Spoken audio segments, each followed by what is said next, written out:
The following was recorded in front of a live studio audience at the Studio 21 Podcast Cafe.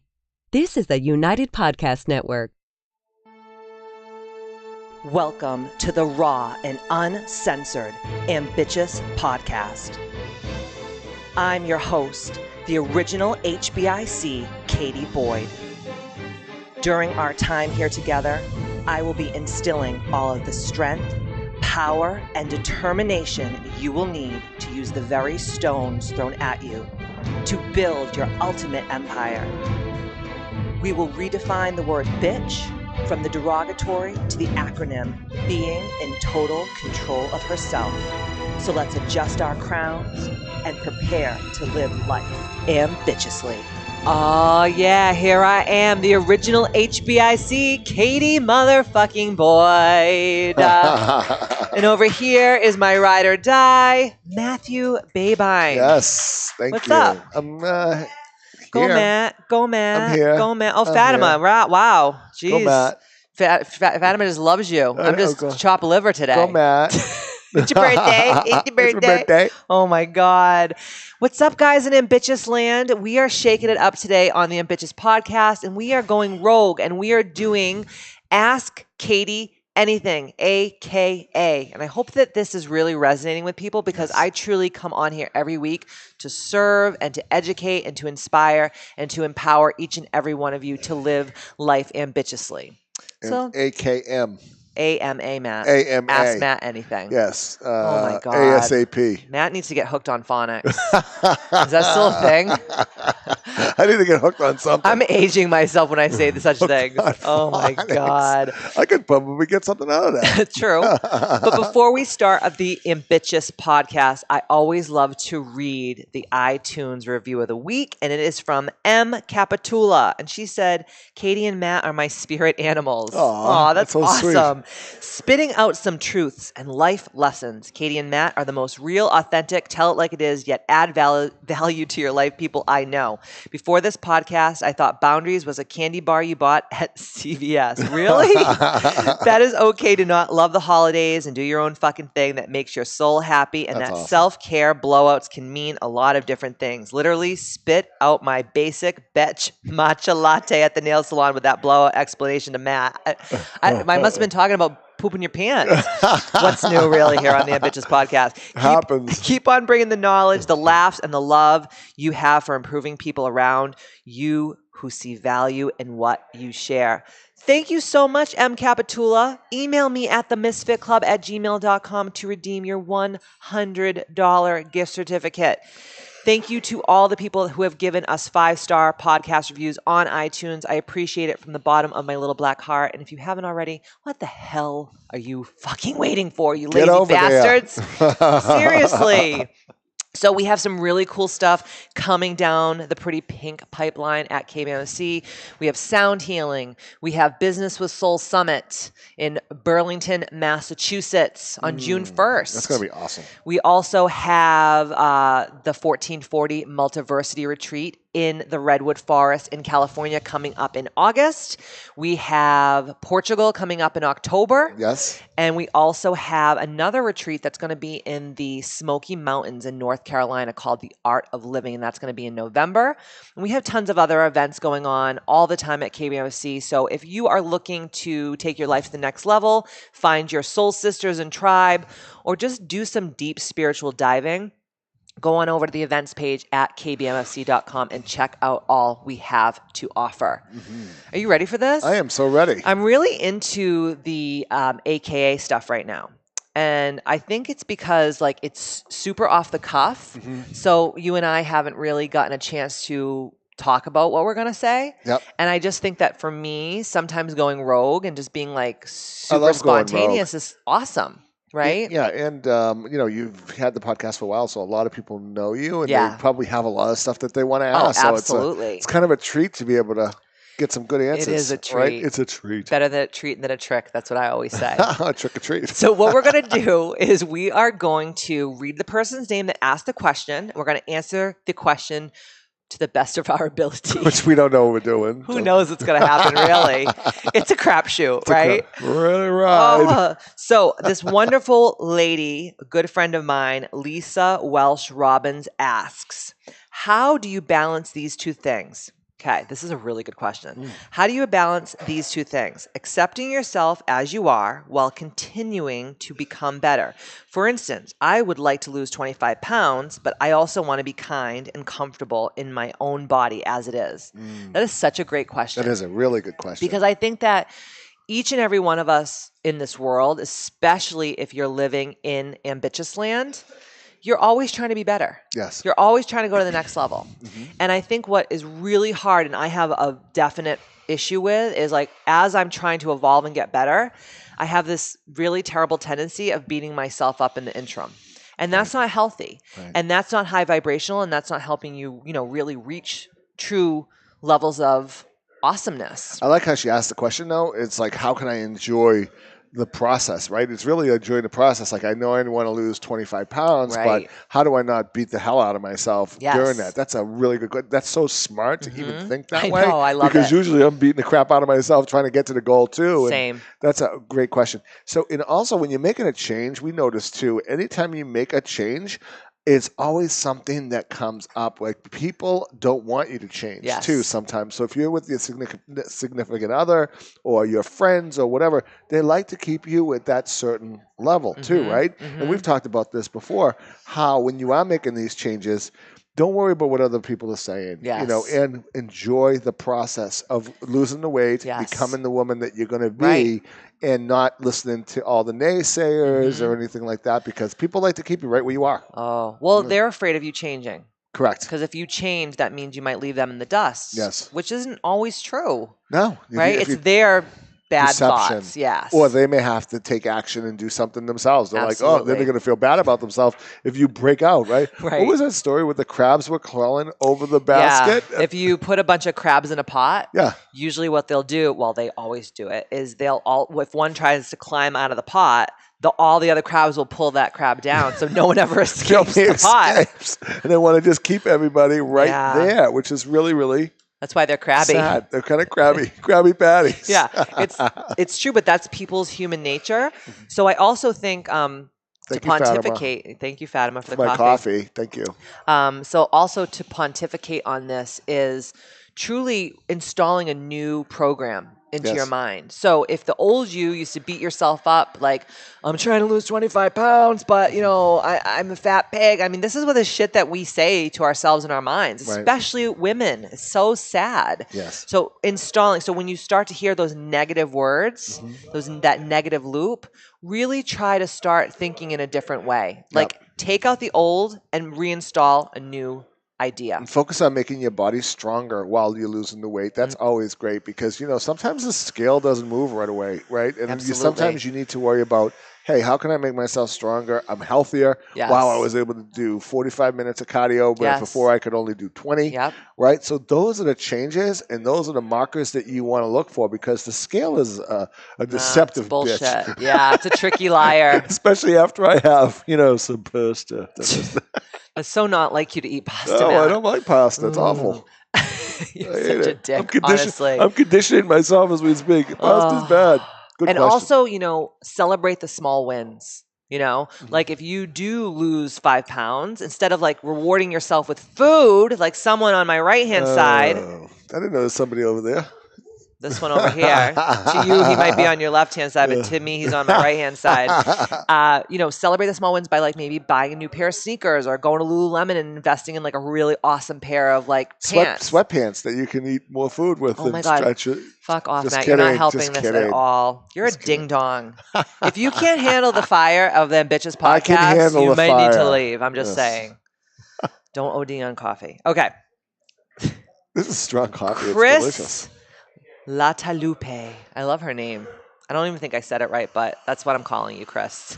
Chris Latalupe. How do you cloak and trust that the universe will conspire to bring you what you ask for? That's a toughie. That is a toughie. Well, for me, I believe truly in the depths of my soul that the universe always is co-conspiring to create your reality. That's first and foremost, because I've had so many times in my life where it's just it's like right in front of your face. You're like, oh, this is the universe. How can I act like it's not? Right. Yes. So I think really truly listening to how the universe and God whispers to you, So for me, I always we're driving and I see like 444 on a license plate. And I always say to myself, okay, what am I thinking about or talking about at this very moment? Because that's how your guardians and your guides and your angels speak to you. Right. Right? Like 444 for me, when I see those numbers, means like you're on the right track, keep doing this. Yes. Or 1111 is like always like power number. Like you're in your power, don't change anything you're doing, keep doing what you're doing kind of thing. So for me, the universe talks to me in those ways. For you, it might be a little bit different. How do you trust that the universe has your back? Because it's not always easy. No, especially if you're trying to really do something difficult. Yeah. I know in my being that if I'm serving and if I'm doing, in other words, it's like gravity. There's certain laws of the universe. If you are serving and you're doing the right thing and you know wholeheartedly you're doing the right thing, and you are actually helping people, whether it's at work or people that you know, or you're really coming from that space, it's only going to come back to you. Yes. It's going to come back to you. It may not come back from that person. It may not come back from over here, but it's going to come back somewhere. So I know wholeheartedly that the universe has my back because I am using the law of karma or whatever you want to call it, reciprocity. Because you can't be awesome and not get awesome back. Right. It might not happen right away. Like you don't act like awesome and then all of a sudden the universe is like, oh, you were so awesome today. Here you go. Like and sometimes I'm paying for shit that I did 20 years ago that may come up and hit me in the ass. Sometimes karmically, It happens. So I don't know how it works totally. Right. But sometimes I'm like, what the hell? I'm really a good person. Yeah, but you were a real prick 20 years ago. Here you go. Absolutely. It's so true. So yeah, just listening to how the universe whispers to you, how God speaks to you, that alone for me is how I really truly trust the universe has my back. Yep. Great question. The next question is from Michelle Kane, and she says, when people who are close to you aren't on your level, how to interact with those related to you, but they don't get you? Or do you just let them go? I have a lot of experience with this. So let it go. Let it go. Let it go. So let me see, I'm 38 now. So I would say till the time I was about 28, I really struggled with this. Yeah. So I would let people treat me badly. I would let people walk all over me, do terrible things to me. But because they were my family or because they were my friends or because they were whatever, my coworkers, I would just say, well, this is just how it is. Right. And then probably about a decade ago when I really, truly started my spiritual journey is when slowly but surely I started really noticing that I was leveling up energetically. Now, I don't want you guys to misconstrue this. I'm not saying I'm better than anyone. I'm just saying that my vibrational frequency was rising. I was realizing in my life that there were things that I was doing that were no longer serving where I was going and who I was, and it wasn't resonating with me on a soul level. And what happens is, as we spoke about earlier in the podcast, is when you're trying to do big things, a lot of people around you are so afraid that like you're not going to call them back, or you're not going to visit them for Christmas, or you're not going to like go to their birthday party, or you're not going to do whatever. Right. You're not going to keep doing the things that you've done all these years. Yep. And it's a fear-based thing. So what we have to really understand is once you decide to be the best version of yourself, right, it's not going to make a lot of people happy around you. It's going to piss a lot of people off. And what I've done in the past with friends, with family members, is I've set certain boundaries and I say, you know, when you say or do this to me, it really hurts me or it makes me feel a certain way. Can you really try your hardest to not do this thing? And then what happens is it's just in their nature to be this way. So they'll stop it for a little while, but it's always like that monkey on their back. They can't get out of it truly. That's who they are. That's who they are, and that's their hypnotic rhythm. So after you ask someone so many times to abide by these new placed boundaries and they just keep walking over them and acting like they don't exist, there has to come a point in time in your life where you have to say to yourself, even if this is my best friend, or even if this is like my, family member who I love, I have to do what's right for me. And it doesn't mean that you don't love them anymore. And I think that that's what people don't understand. They think like, oh, this person doesn't hang out with me like they used to. She must hate me. That's not true. It just means that I love myself more than I love anybody else. And I think each and every one of us should love ourselves more than anything and anyone in the world, because if we love ourselves wholeheartedly, then we can actually truly love other people. And also, when those people, when you were 28 years old, how do you know? How did those people come to you? Did they glom onto you? Did you look for these people intentionally? No. So you were just picking people up strays. Yeah. Left and right, not meeting people and say, this person's my person. Yes. This person's my peer group. with me. This person has the same beliefs as me. This person has the same interests as me. Most of the time, I know back in the day, people would just kind of glom onto you, and there was no intention. Some were good, some were bad, some were this, some were that. But roll of the dice. As you go through life and you become more mature and you start being more spiritually aware of things, and you set more intentions of where your life is going. Wow, I only have like 3 friends. Right. You know what I mean? Or 2 friends. And a lot of these people in the universe. Absolutely. Me same. And a lot of these people will say, oh, you think you're spiritual, but if you were spiritual, you wouldn't be like that. I actually say, no, that's opposite of the truth. Spiritual takes balls. I mean, you have to be able to say, hey, I'm not going to be associating with this person anymore because they no longer, juice me or light anything up, or they're negative. Or if every time you're around someone you feel worse than when you came in, that is a red flag from the universe saying to you, this person is not your person. And I don't care if it's your mother. I don't care if it's your best friend. I don't care if it's your little brother. I don't care. You have to just really make yourself your number one priority, because my birthright when I was born, and all of our birthrights on this 3-dimensional earth plane, is to live a life with ease and peace and joy and bliss and happiness. Now, I'm not saying that every fucking moment of the day that's going to be what your day entails, but if there's certain people, there's certain relationships, there's certain jobs, there's certain places that make you feel bad about yourself every time you're in that presence of that energy, you got to really start thinking about how you can move that energy away. And if that means blocking them, if that means not speaking to them anymore, it's to protect your soul. And nobody's going to give this to you. No. Nobody's like, Katie, I see all these people fucking with you and they really suck, but let me just put you over here away from them. No, you have to what? Take initiative and say, I don't feel good around these people. I'm not going to be just like a drone. Absolutely. Because this person says I should be with this person. And this person has this belief from 1802 that you're supposed to keep close with family and you're supposed to do all this. No, you're toxic and I'm fucking out of here. Yeah. Right? Basically, that's it. I hate, and I don't know if that's the answer to the question that you wanted. I'm talking about my life now. But that's true. I can't take it anymore. No, it's true. But I hope that helps. And I know that a lot of people on the post on Facebook where I ask people to ask me questions, under that question, so many people are like, yes, yes, yes, because we're not the only people experiencing this on this earth. You know how many people, like, I was just talking to a client the other day and she was saying how she didn't want to come to Christmas with her mom. And like 3 days before Christmas, and it wasn't about her mother. She just didn't want to drive all the way from like Connecticut to like where her mother lives. I think her mom lives in like Pennsylvania or something like that. And her mother called her a filthy see you next Tuesday on the phone. It's like, oh my God, you know what? I want to spend the holiday season with you after you just call me the C word. Even if I love you. Who does this? If I love you, I'm debating driving from Connecticut to friggin' Pennsylvania. Shit. What the hell? Now you're going to be an asshole on top of it? It's very, very Not true. Good. So Merry Christmas, you filthy animal. Seriously.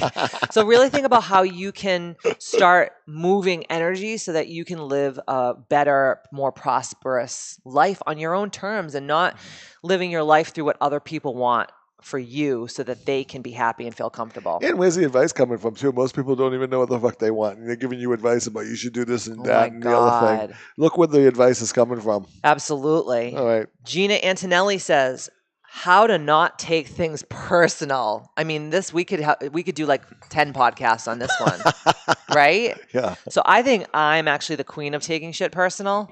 I'll just put myself out there like that. I'll just say the truth. I don't know why I'm like that. I just have always well, I shouldn't say I don't know why I'm like that. I've obviously dissected this many a day in my bed at night, sucking my thumb, crying. I think like my whole life, I've always wanted everybody to love me and to like me. Mm-hmm. And I always want them to be like, Katie's awesome. Katie's this, Katie's that.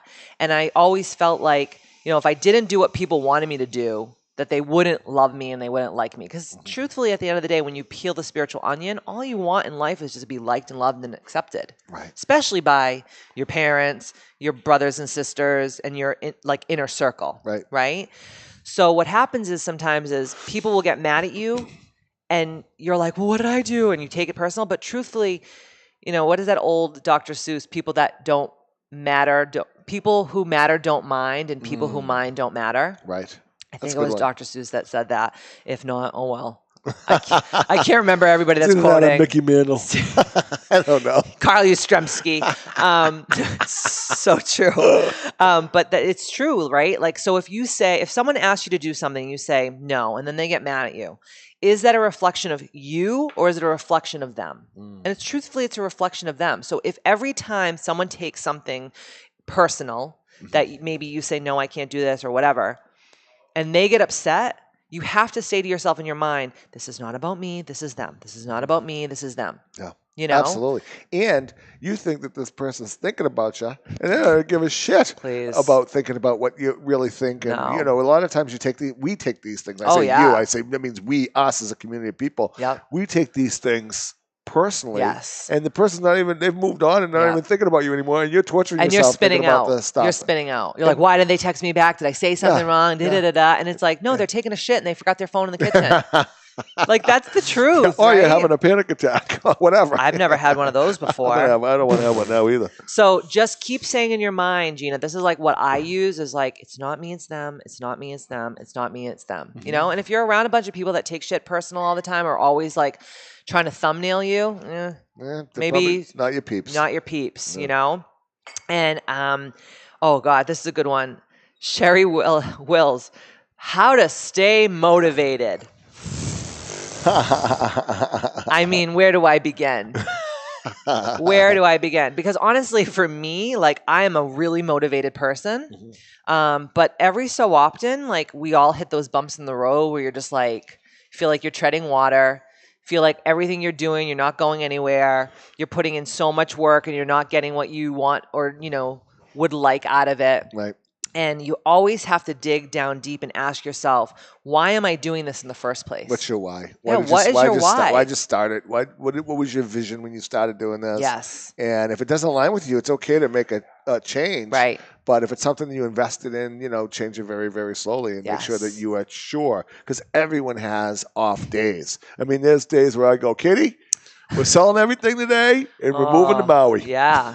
Today, that's I it. feel I'm going to scuba. I'm going to live in a beautiful condo. I'm just going to go out there on the beach, and I'm done working. Yep. I'm finished. Absolutely. Sell the businesses, whatever. 100%. But I always come back and say, I'm not finished really what I'm doing. And we have so many more people to help. We have so many more people to inspire. Yes. I mean, we can always get a condo in Maui. We can inspire the Hawaiians. Every day. The Hawaiians are extremely inspired already. We don't need to help them at all. But really, truly asking yourself, what is your why? Because, it's like when you first start like a workout program and a meal plan and you're like, yeah, the first couple of days you're like, fuck yeah. But then what happens is resistance comes in because on a cellular level, like your body is just happy being homeostatic and like status quo, right? And it's the same thing with everything in your life, becoming a better pianist, becoming a better public speaker, getting better grades in school, like whatever it is, you're gonna be faced with resistance.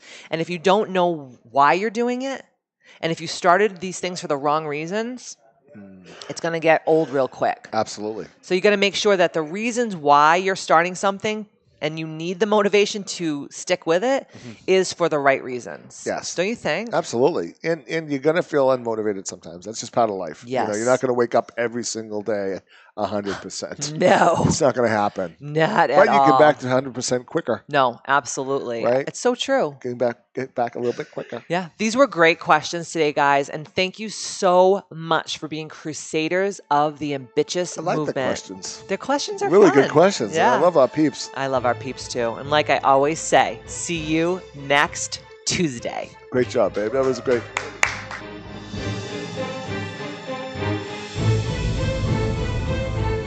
The views and opinions expressed by the hosts, guests, or callers of this program do not necessarily reflect the opinions of the Studio 21 Podcast Cafe, the United Podcast Network, its partners, or affiliates.